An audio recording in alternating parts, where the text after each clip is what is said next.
Hi there, Mystery Baker here. Hope you're all doing well.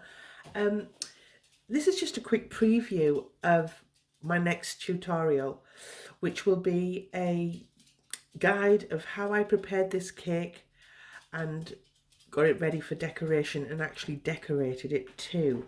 It's not a step-by-step, but it's just covering you know, the main points.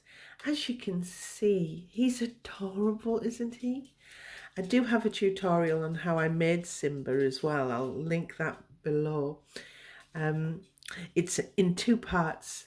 Part one shows you how I made his body, and part two shows you how I made his head and face features and things.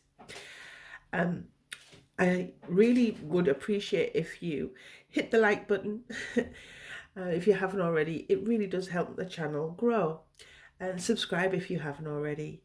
And click that bell because that will then notify you of my next upload.